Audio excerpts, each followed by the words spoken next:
L'afroféminisme est un support d'identification pour les femmes noires vivant dans un monde de blancs, où elles subissent des discriminations sexistes et raciales. Et pour Fania Noël, qui est une militante qui appartient au collectif Moissy, il y a plus de points communs entre les féministes noires du Royaume-Uni et des États-Unis et les afro-féministes qu'avec les féministes d'Afrique, du continent. L'afroféminisme, pour essayer de définir, est une pratique politique et un mouvement de lutte dont l'histoire dans l'espace francophone est encore peu documentée. Alors qu'elles sont présentes dans les débats sur les questions de race, de genre, de sexualité, de classe, leur lutte pour l'égalité dans l'Hexagone, les Caraïbes et les colonies françaises d'Afrique ont fait l'objet d'un effacement politique, géographique, historique et académique. Les femmes noires européennes doivent faire face à la misogynie noire. C'est pour ça que je suis venue. Vous parlez de la misogynie noire. C'est un concept intersectionnel où se croisent la race et le sexe, qui a été conceptualisé par, encore une américaine, Moya Bailey, qui désigne la misogynie spécifique envers les femmes noires dans la culture populaire.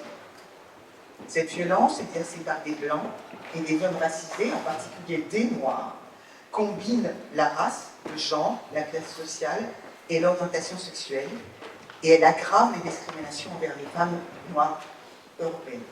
Elle produit des stéréotypes négatifs outranciers.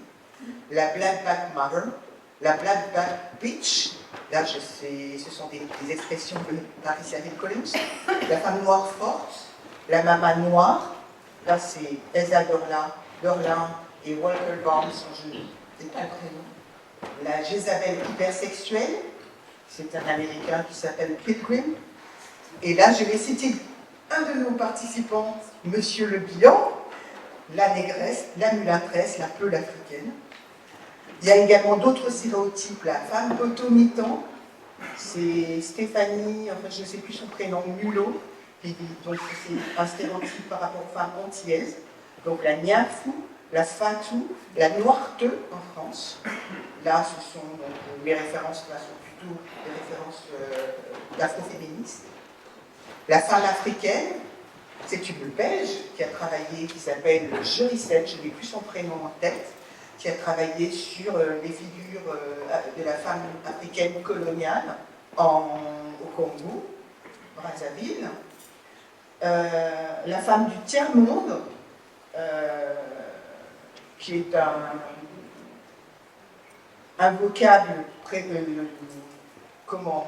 critiqué par Chandra Moranti, la femme noire en colère, dont tout le monde a entendu parler.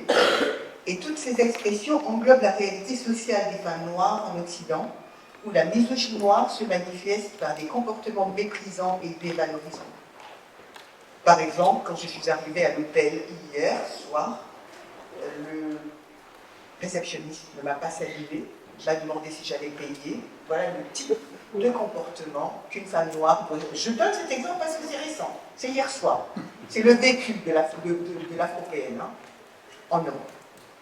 Maintenant, je vais parler de quelque chose de beaucoup plus... dans la sexualité aussi, c'est rigolo, mais les cheveux, c'est beaucoup plus futile. Dans l'Hexagone, les cheveux d'Audrey Pulvar, que vous connaissez certainement, des journalistes, sont jugés trop lisses, trop naturels, mais jamais comme il faut. Et ceux naturels de Sibeth Ndiaye, qui a été porte-parole du gouvernement d'Édouard Philippe, ce sont des cheveux naturels, ils ont été jugés irrespectueux pour la République. C'est la preuve de la violence que doivent s'imposer les femmes noires.